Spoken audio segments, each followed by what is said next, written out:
تان پرسان کنین بگو پدر جان چطور تانیسی که مادرم از 30 سال یک جای زندگی بکنی؟ پدرت برات میگه بچه‌م من سر مادرت اعتبار دارم، ما وقتی که بیرون میرم که ایده خانه میباشن، ما وقتی که بیرون میرم میایم که در خانه امرای اولادای خود هستن، ما ماها در خانه نبودیم لکن سر از اعتماد داشتیم. اما بچه‌ای که سری دختر عاشق شده، دختری که با سری بچه عاشق شده و بالاخره به اساس عاشقی بدون اجازه پدر و مادر بالاخره بعضی اوقات ازدواج کردن، این بچه برش میگه سر مک عاشق شدی در وجوهی که او رفته باز میره، سر مک عاشق شدی سر دیگه عاشق میشی و بالاخره زندگی از این دختر تباه میشه.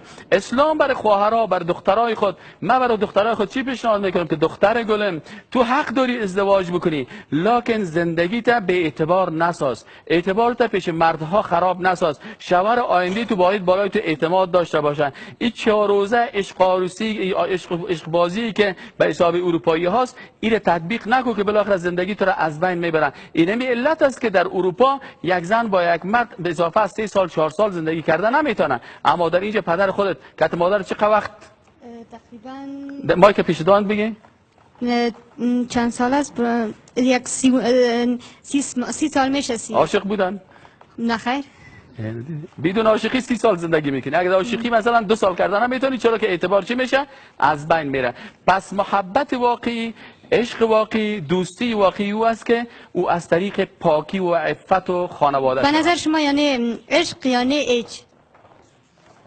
به نظر من چی کنه؟ یعنی به نظر شما در دین اسلام وجود نداره؟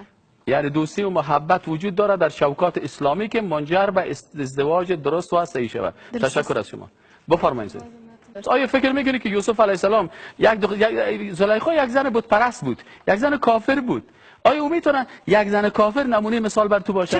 بسیاری وقتا مثلا وقتی که یک کافر شده باشه تو الگوی تو کی است؟ بیبی فاطمه هست یا زلیخا؟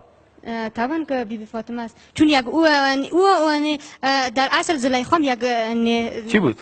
یک عاشق پاک بود به نظر من. بسیار پاک بود. پاک بود بسیار پاک در بود. کل چطور پاک بود این پاکی زلیخا؟ شخصیت بود که یعنی از وقتی که به ما معرفی شده تا حالا یک رویا بود یا یک دروغ بود. خو دروغ نیست.